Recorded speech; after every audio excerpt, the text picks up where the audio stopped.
예, 안녕하십니까. 여러분들의 백만장자입니다. 사랑합니다, 여러분. 자, 오늘 삼성전자 주가 보합인데 나쁘지 않습니다. 여러분들께서 느끼실지는 모르겠지만 분명한 건 삼성전자 판이 좀 바뀌고 있습니다. 오늘 그 내용 디테일하게 어디에서 판이 바뀌고 있냐, HBM4에서 판이 바뀌고 있는데, 물론 삼성전자가 잘하는 것도 있지만 지금 엔비디아의 요 HBM4 샘플이 어떤 상태, 어떤 버전인지도 설명을 드리면서 HBM에 큰 변화가 일어나고 있다. 자, 그리고 외국인 수급에 큰 변화가 일어나고 있는 건 여러분 잘 아실 건데, 이제 반도체 삼성전자와 하이닉스에 뭔가 변화가 일어나고 있다. 자, 그 전에 여러분, 왜 이렇게 삼성이 이 HBM에 고전하고 있는지 요 스토리, 근데 너무 좀 다르게 생각을 하시는, 삼성전자가 근원적 경쟁력을 잃었다 이렇게 생각하시는 분들 계신데, 자, 요거 여러분 지금 13년 17년 굵직굵직한 사건들로만 이렇게 제가 이렇게 가지고 왔는데, 보시면 2018년도가 사실상 삼성전자가 운명을 가르는, 이제 그 운명을 가르는 사건이 18년도에 있었고, 아마 2025년에 다시 삼성전자가 좀 회복되는 그런 계기가 되는 해가 되지 않을까 생각이 듭니다. 두 가지 이야기를 같이 한번 좀 썰을 풀어 드려 보도록 할게요. 자, 일단 삼성전자 이 반도체 부문하고 SK하이닉스의 운명이 갈린 그 시기가 2018년도입니다. 2018년도 요때 삼성전자가 젠슨 황 엔비디아 CEO의 제안을 거절을 했어요. 요때 제안을 거절한 게 사실상 시작입니다. 요 제안이 뭐였냐면, HBM하고 파운드리 사업에서 양사의 협력을 강화하자 젠슨 황이 이제 제안을 했어요. 이때 만약에 했었으면 파운드리도 지금하고는 완전 판도가 달라졌을 거다라고 저는 개인적으로 생각을 합니다. 2018년도에 젠슨 황 CEO가 삼성전자를 찾아옵니다. 이때 공식적으로 찾아온 것도 아니에요. 비밀리에 조용히 얼굴에 수염 같은 거 붙이고 가면 쓰고 그 정도는 아니지만, 어쨌든 비공식적으로 삼성전자에 찾아와서 세 가지를 제안을 했어요. 세 가지. 요 세 가지가 뭐였냐면, 첫 번째가 뭐냐면 그때 당시에 삼성과 엔비디아가 같이 하던 HBM 개발을 더 높은 수준으로 확대하자. 우리 같이 좀 친하게 지내면서 더 HBM 개발을 더 좀 끈끈하게 더 투자 좀 많이 하자 이겁니다. 한마디로 말해서. 두 번째가 뭐냐면, 8나노 이후에 7나노, 5나노 이렇게 이후에 파운드리 개발을 우리 같이 하자. 엔비디아 우리하고 너희하고 좀 짝짝꿍 하자. 그 다음 세 번째가, 지금 생각하면 진짜 말도 안 되는 이야기죠. 이걸 안 했다는 건. 자, 지금 해달라고 해도 안 해주는 상황인데, 자, 세 번째는 엔비디아 소프트웨어 생태계인 쿠다. 지금 이 쿠다 때문에 AMD가 힘을 못 쓰고 있는 거 아닙니까? 이제 물론 이제 추론으로 넘어가면 이제 괜찮긴 하지만, 어쨌든 쿠다 소프트웨어를 같이 키워보자. 파운드리 같이 하자. HBM 같이 하자. 지금 생각하면 말도 안 되는 이야기죠. 이걸 거절했다는 게. 당시에 삼성전자는 젠슨 황 CEO의 요 세 가지 제안을 모두 거절합니다. 모두 거절했어요. 근데 젠슨 황이 그때 뭐라고 이야기를 했냐면, 삼성전자에 나하고 같이 장기 전략을 얘기할 사람이 아무도 없다. 브레인이 아무도 없다. 그러니까 그 젠슨 황이 성토를 했다고 해요. 이거 돈 되는 건데, 이렇게 바뀌는 건데, 이거 지금 한마디로 말해서 이거 황금알을 낳는 거위인데, 이걸 이해하고 투자를 결정할 사람이 아무도 없다. 장기 전략을 같이 고민할 사람이 없다. 그때가 또 젠슨 황이 그때 이재용 회장을 만나지 못했어요. 왜 못 만났냐면, 그때 2017년부터 하여튼 검찰 수사, 재판, 그때, 지금으로 상상하기 좀 그렇지만, 그때는 삼성 전체가 잔뜩 움츠러든 상태이기도 했습니다. 그 당시에, 중장기적인 의사결정을 원활하게 하기에 좀 힘들었던 부분도 있기는 있어요. 물론, 제가 생각할 때 저는 개인적으로 변명이라고 생각을 하지만, 그렇다 하더라도 누군가가 총대 메고 했었어야죠. 그럴 사람이 그 당시에 없었다라는 겁니다. 오늘 내가 너무 또 요 이야기 너무 길게 하면은 그렇고, 뭐, 중간중간 내가 하고 싶은 이야기도 있긴 한데, 일단은 뭐 하여튼 다 자르고 핵심만 여러분께 말씀을 자, 드리도록 하겠습니다. 이제 지금부터 중요한 거죠. 지금부터 이제 중요한 게 뭐냐면, 이제 HBM4입니다. HBM4. 그래서 많은 분들이 아실 거예요. 하이닉스가 3월 달에 이미 6세대 HBM4 샘플을 보냈다, 엔비디아에. 그래서 삼성전자 너무 늦는 거 아니냐, 이렇게 고민하실 분들이 많은데, 자, 이 부분은 제가 좀 짚고 넘어가려고 합니다.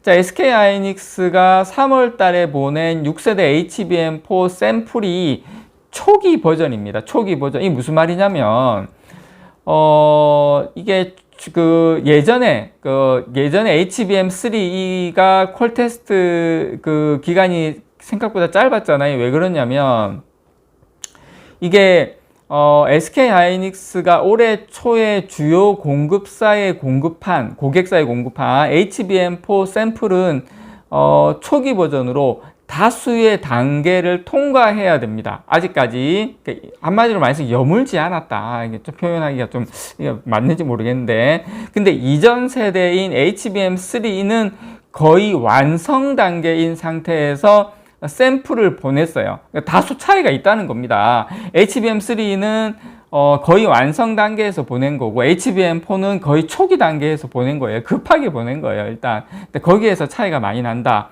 그래서 일단은, 그리고 여러분, 2023년 8월 달에 HBM3 샘플을 고객사에 보낸 다음에, 그 뒤에 2024년 3월 달에 양산을 시작했거든요. 그러니까, 그전 버전인 HBM3 같은 경우에는 샘플 공급부터 양산까지 7개월이 소요가 됐습니다. 거의 완성 제품의 샘플을 보냈음에도 불구하고 7개월이 소요가 됐다.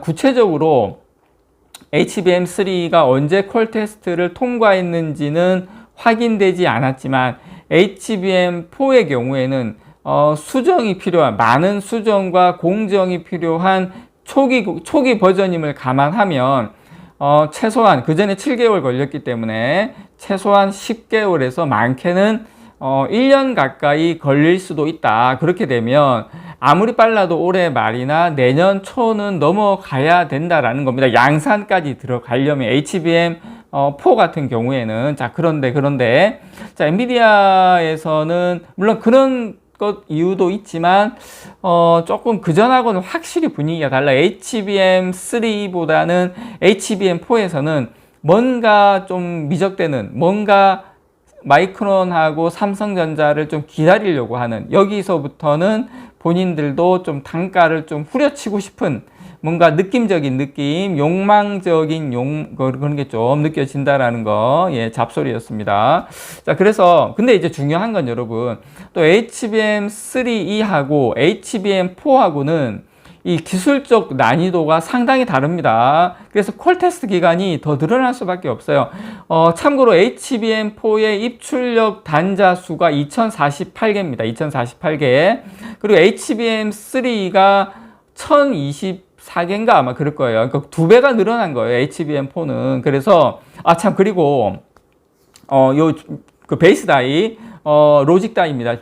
맨 밑에 들어가는 거. 요게, 파운드리로 생산을 해야 돼요. 그러니까 하이닉스 자체 생산이 안 된다는 겁니다. 그러니까 이게 입출력 단자도 2배로 늘어가고, 그 다음에 파운드리도 자체로 안 되고 TSMC에 맡겨야 되고, 그래서 이런 여러 가지 HBM은 여러 개의 디램을 수직 적층한 뒤에 층간을 입출력 단자로 연결을 해서 만드는 건데, 이 로직 다이 같은 경우에는 HBM의 하층에 있는 다이입니다. 그래서 HBM 전체의 이 데이터 입출력 및 제어 기능을 담당을 하는데, SK 하이닉스는 지금 TSMC의 선단 공정에서 이 로직 다이를 생산을 해서 데이터 처리 속도와 전력 효율을 높인다는 계획인데, 어쨌든 간에 다른 회사에서 공정을 거치면서 받아가지고 하여튼 이런 거 저런 거 그냥 대충 느낌적인 느낌 오시죠? 그런 상황이다. 그래서 HBM4는 그냥 단순 숫자적으로 생각을 해도 그렇게 쉽지가 않다. 물론 삼성전자 그렇다고 해서 뭐 잘한다, 쉽다, 삼성전자 끝났다 이걸 말씀드리는 게 아니라 뭔가가 여기서부터는 이제 조금 달라질 수밖에 없는 상황이다. 그래서 지금 초기 단계부터 여러 가지 아직까지 HBM4는 테스트를 진행해야 되는 만큼 HBM4 하이닉스 거 그래서 시간이 많이 필요할 것 같습니다. 그래서 입출력 단자 수가 2배 늘어나는 거, 파운드리를 외주에 맡겨야 되는 거, 로직 다이를. 그러니까 하이닉스 입장에서도 분명히 쉽지는 않다. 이 부분 분명히 말씀 좀 드리고, 그래서 지금 HBM3 때처럼 개발을 완료해서 샘플을 보낸 게 아니다. 그거 분명하게 말씀을 좀 드리고 싶습니다. 초기 버전에 샘플 수준을 보낸 거다. 아주 조기 샘플을 보낸 수준이다. 지금 삼성전자는 이제 그런 내용을 다 알고 있겠죠. 뭐 제가 아는 정도면. 삼성전자는 지금 HBM4 샘플 제작의 전사 역량을 집중하고 있습니다. 물론 마이크론 같은 경우에는 지난달에 그 샘플을 공급을 한 상황이죠. 삼성전자는 지금 요 원C DRAM을 HBM4에 적용한다는 방침입니다. 6월 말, 지난달 말 기준에 원C DRAM의 PRA를 이제 끝낸 상황이죠. PRA는 내부 기준을 충족한 제품에 대해서 양산을 해도 좋다. 이게 승인이 났다는 겁니다. 지금 거의 콜드 테스트가 50% 수율이, 그 다음에 이제 핫 테스트가 수율이 거의 한 70%까지 올라왔거든요. 그러니까 양산 가능하다는 겁니다. 다만 이제 수율, 전반적인 수율이나 여러 가지 뭐 부분이 뭐 패키징 쪽 부분하고 아직 남아 있는 부분이 있지만 지금 잘 나오고 있다고 합니다. 어쨌든 간에 뭐 디램이든 그 패키징이든. 그래서 여기에서부터는, 지금부터는 그 2018년도의 실책이 이제 정신 차리고 한 2, 3년 흘렀지 않습니까? 이제부터는 뭔가 변화할 수 있는 그 시발점에 있지 않나, 욕한 거 아닙니다. 저는 개인적으로 생각을 해 봅니다. 이상 여러분들의 백만장자였습니다. 사랑합니다, 여러분.